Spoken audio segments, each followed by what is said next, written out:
Bonjour et bienvenue au Cégep de Chicoutimi. Je me présente, Marjorie Bilodeau, je suis accompagnée de Sabrina Leclerc et nous sommes toutes deux conseillères en information scolaire et professionnelle. Le Cégep de Chicoutimi est fier d'avoir produit des vidéos d'information scolaire qui vous permettront d'en découvrir davantage sur l'ensemble de nos 22 programmes de formation préuniversitaire et technique. Ces vidéos se veulent un outil supplémentaire pour vous aider dans votre réflexion. D'ailleurs, dans celle-ci se retrouve de l'information sur le programme d'études, mais aussi sur le marché du travail. Et bien sûr, sur les avantages du Cégep de Chicoutimi. Bon visionnement! Jean, est-ce que tu peux me parler des 3 années de la formation en technologie forestière? Bien, la première année, les étudiants sont plus à apprendre un petit peu la base du métier. Donc, évidemment, un technologue forestier connaît ses arbres. De la première année, il va apprendre, l'étudiant apprend au-delà de 100 espèces d'arbres, d'arbustes, de plantes de sous-bois, évidemment. Il va apprendre aussi à reconnaître ses dépôts, les dépôts de surface, parce qu'évidemment, une forêt pousse sur quelque chose qui est en dessous, ce qu'on appelle les dépôts, ce qui est très important à comprendre pour toutes sortes de choses.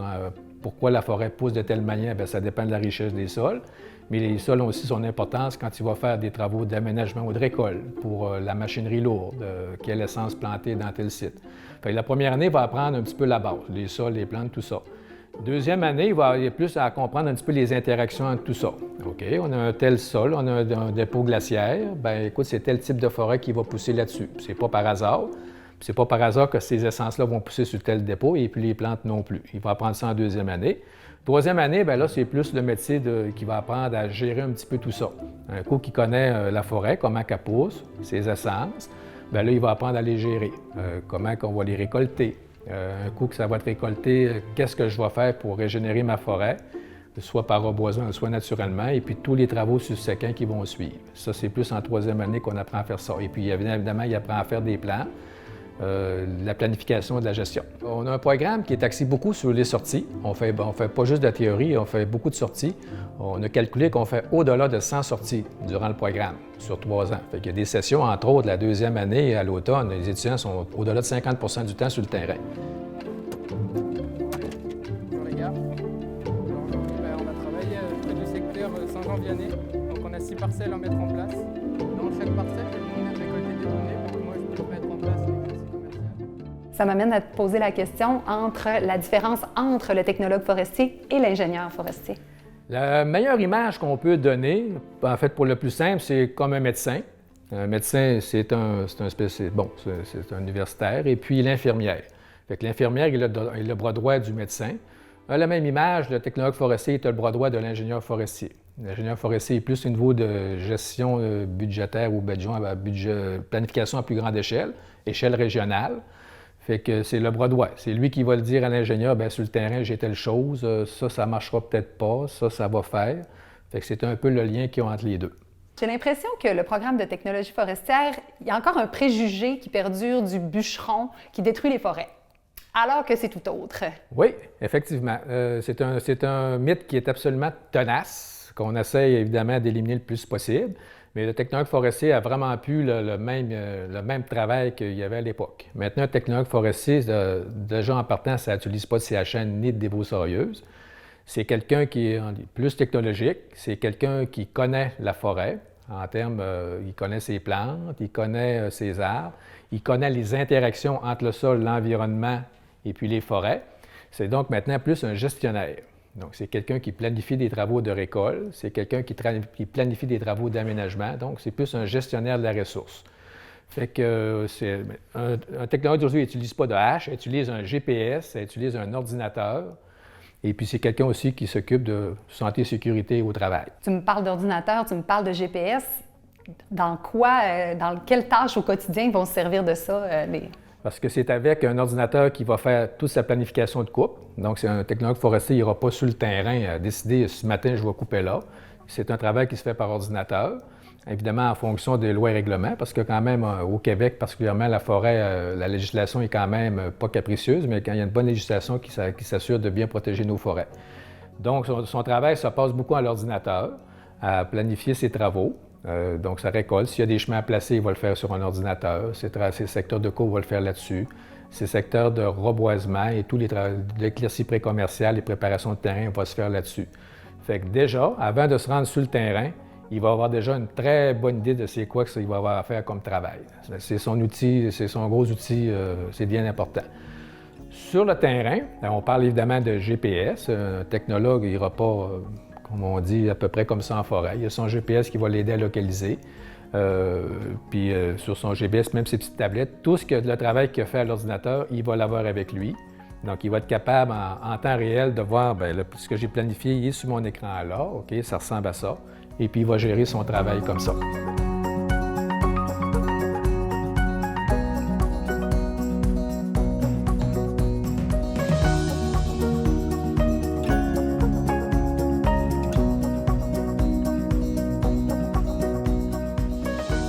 Dans le fond, pour ce qui est de mon parcours scolaire, c'est quand même assez diversifié. Moi, j'ai vraiment pas parti de quelque chose qui était complètement différent de la foresterie.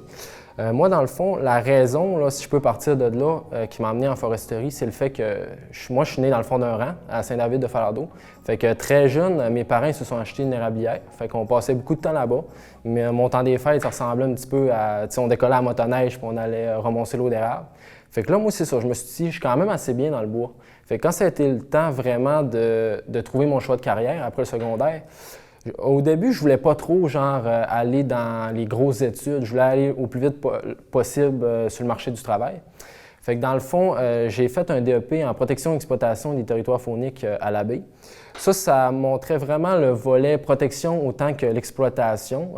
Pour ce qui est de l'exploitation, on parle de la chasse, la pêche, les techniques. C'était dans le but vraiment de devenir un guide de pêche, aider un petit peu à aller chercher le gibier, les techniques, puis toutes ces choses-là. Mais c'est ça, moi je me suis rendu compte au bout d'à peu près 1 an que je préférais mieux le volet protection. Moi, la chasse, la pêche, j'aime quand même la pêche, je dirais que la chasse, c'est un petit peu plus conservation de la faune.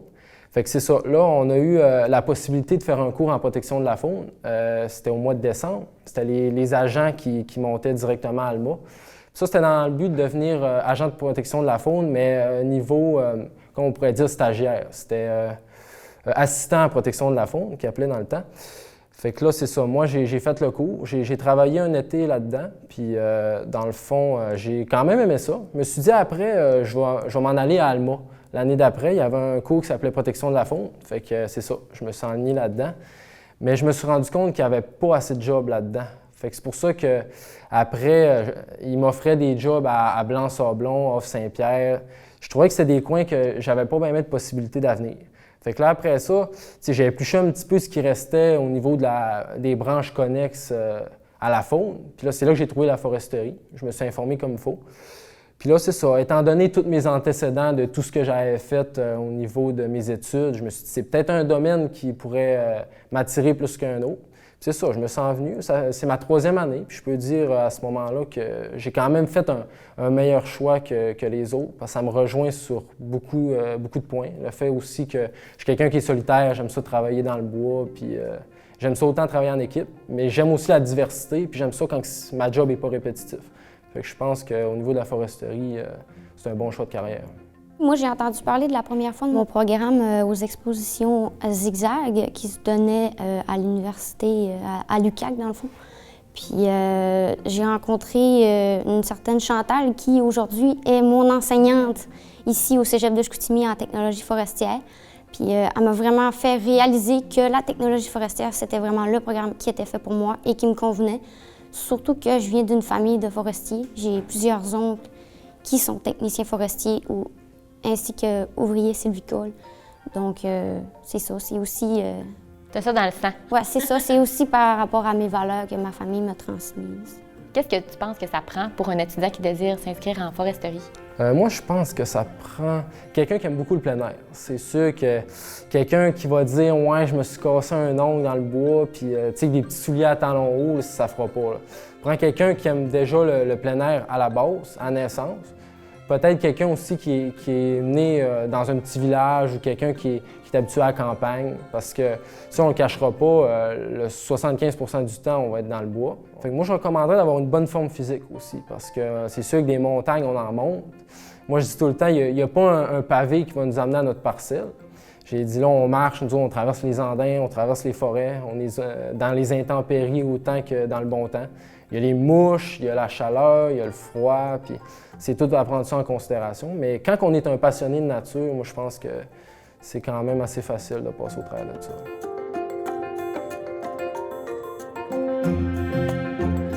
Puis en ce moment, qu'est-ce que tu préfères dans la technique? C'est vraiment autant le travail d'équipe que le travail solitaire. C'est le fait aussi que tu t'en vas dans le bois, tu as une job qui est concrète que tu vas aller faire, mais tu ne sais pas comment est-ce que tu vas la faire. Dans le fond, il faut vraiment que tu t'amènes à te questionner, à te dépasser. Des fois, tu fais des affaires et tu te dis, mon Dieu, j'aurais même pas pensé genre, que j'aurais pu un jour être capable de faire ça. T'sais. Puis je trouve que c'est bon aussi, c'est bon pour le moral. Puis je trouve aussi que c'est un moyen de s'évader, être dans la forêt. Si ça a mal été dans la semaine, le stress, juste prendre une bonne petite marche dans le bois, voir la nature, je trouve que c'est un bon moyen aussi de s'évacuer. Puis c'est comme un hobby en même temps que d'être un choix de carrière. Fait que c'est pour ça que je trouve qu'à ce niveau-là, c'est le fun d'être en foresterie. Quels sont les avantages d'étudier au Cégep de Chicoutimi en technologie forestière? Déjà que Ville-Saguenay, Chicoutimi en particulier, on est déjà dans une région forestière. Fait qu'ici, en espace de 5 minutes en voiture, on est déjà en forêt. Ce qui distingue beaucoup le programme, il n'y a pas beaucoup de programmes de technologie forestière au Québec qui ont ça. Nous autres, on a accès à ce qu'on appelle la FERS, la Forêt d'enseignement et recherche Simon-Couche, qui est une forêt de recherche qui est attachée à l'UQAC. Eux autres font des projets de recherche là-dessus et nous autres, on y a accès pour des laboratoires, tous les laboratoires qu'on a besoin, autant sur la récolte, l'aménagement, tout ça, les plantes, les arbres, tout ça. Fait que c'est une forêt qui est à proximité d'ici et puis on aime bien ça l'avoir, c'est très pratique.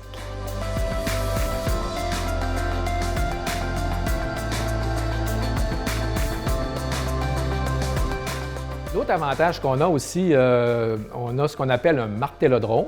Qu'est-ce que c'est? Un martellodrome, ça vient du mot marteler, qui est une manière de marquer les arbres, qui est de calibre provincial, qui est à proximité de Clerval.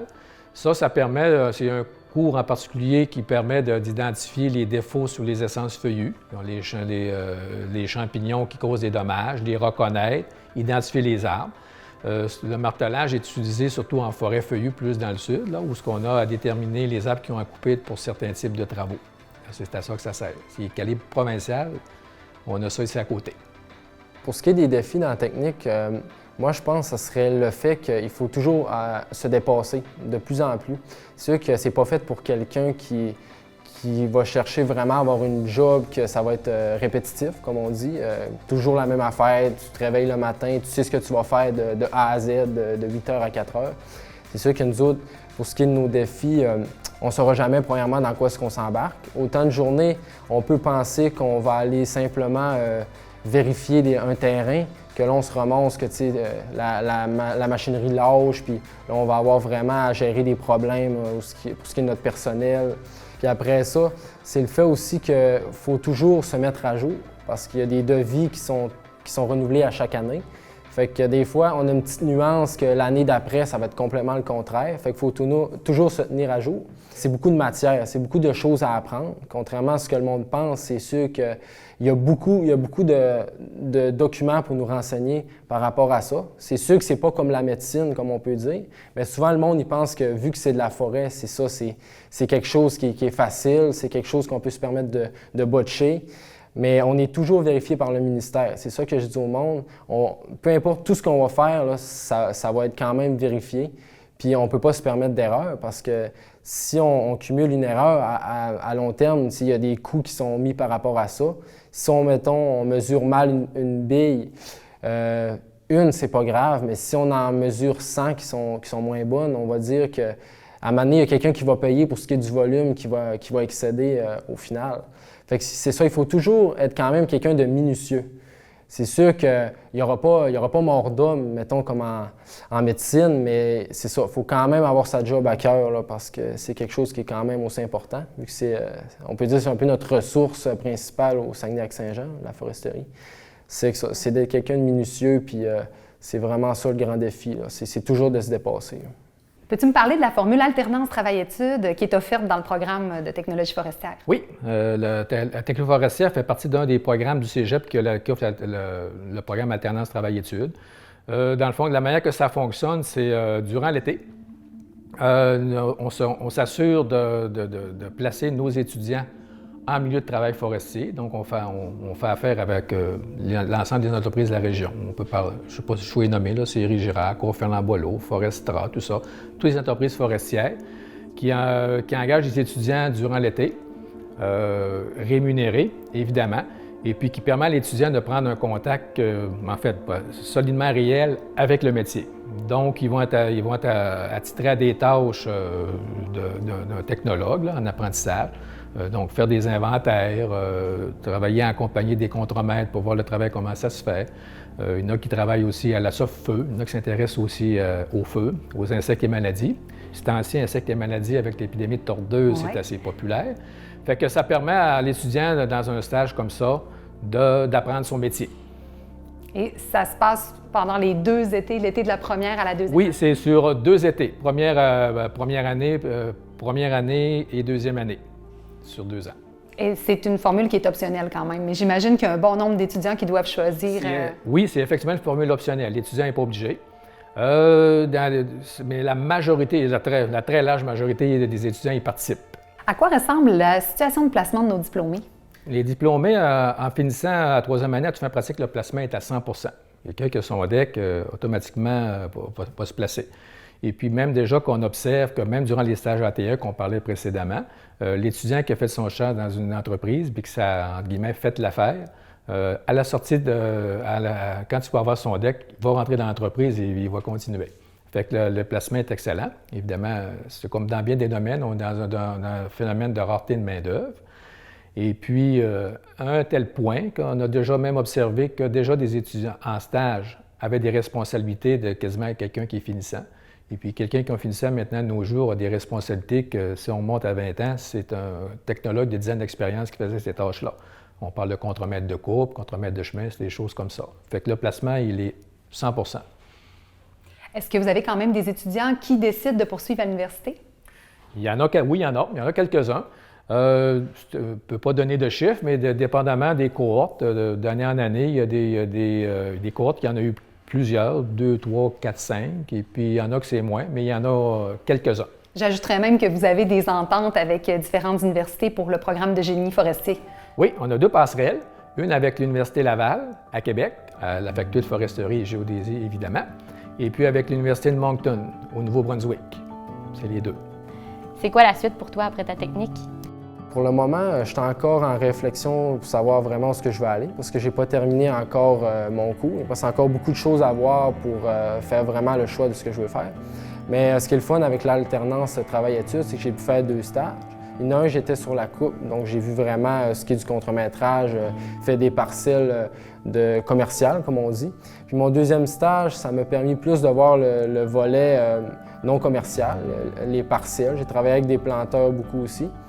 Puis moi, vu que je suis quelqu'un qui aime plus le travail solitaire, j'aime autant le travail d'équipe, mais j'aime beaucoup être seul dans mes petites affaires. Fait que pour le moment, c'est sûr, peut-être je m'alignerais plus sur le non commercial, travailler avec des planteurs, parce que tu as moins de gestion un petit peu à faire pour ce qui est des problèmes de machinerie puis ces choses-là. Mais c'est sûr, mon choix peut encore changer parce qu'on est en train de faire le cours de mesurage, on va aller voir les opérations forestières, puis je peux encore changer, je suis encore négociable, comme on dit, mais pour le moment, je ne sais pas. Puis c'est sûr qu'on a 100 % de taux de placement en sortant. Fait que ce qui est le fun, c'est que si j'aime pas quelque chose, je peux m'orienter ailleurs. Fait que toi, tu diriges vraiment vers le marché du travail là, à la suite. Oui, exactement. Je vais essayer 2-3 ans le marché du travail. Si jamais je me rends compte que j'aimerais ça aller plus loin, je vais peut-être pousser pour aller à l'Université Laval pour faire l'ingénierat. Moi, ce que je préfère par-dessus tout dans la technique, c'est que non seulement on apprend comment exploiter la forêt, comment y travailler, mais on apprend également aussi qu'est-ce qu'elle a besoin pour grandir, qu'est-ce qu'elle a besoin après qu'on ait intervenu dans la forêt pour pouvoir continuer de croître. C'est surtout le côté biologie, le côté végétal. Aujourd'hui, pour moi, depuis que je suis en technologie forestière, se promener en forêt, ce n'est plus du tout la même chose. Maintenant que je sais sur quel sol je marche, qu'est-ce que je regarde, j'ai toutes les connaissances avec ma technique qui fait que vraiment, là, ça ne sera plus jamais la même chose se promener en forêt. Puis ça, pour moi, c'est quelque chose qui est fascinant. Puis pour avoir cette fascination-là, bien, c'est en technologie forestière qu'il faut venir. J'espère que vous avez apprécié cette vidéo et qu'elle vous aura permis de répondre à certaines de vos questions. Je vous rappelle que chaque programme du Cégep a sa propre vidéo, alors si vous hésitez parmi un ou plusieurs programmes du Cégep, je vous invite à aller les visionner. Je vous rappelle également que nous sommes disponibles pour répondre à vos questions via notre site Internet ou via le Facebook et il me fera plaisir de vous répondre dans les plus brefs délais. Si vous désirez avoir plus d'informations, il est toujours possible de faire étudiant d'un jour dans l'un de nos programmes ou encore de visiter les départements du Cégep de manière virtuelle grâce à notre réalité augmentée. En terminant, je vous invite à nous suivre sur nos différentes plateformes et au plaisir de vous rencontrer!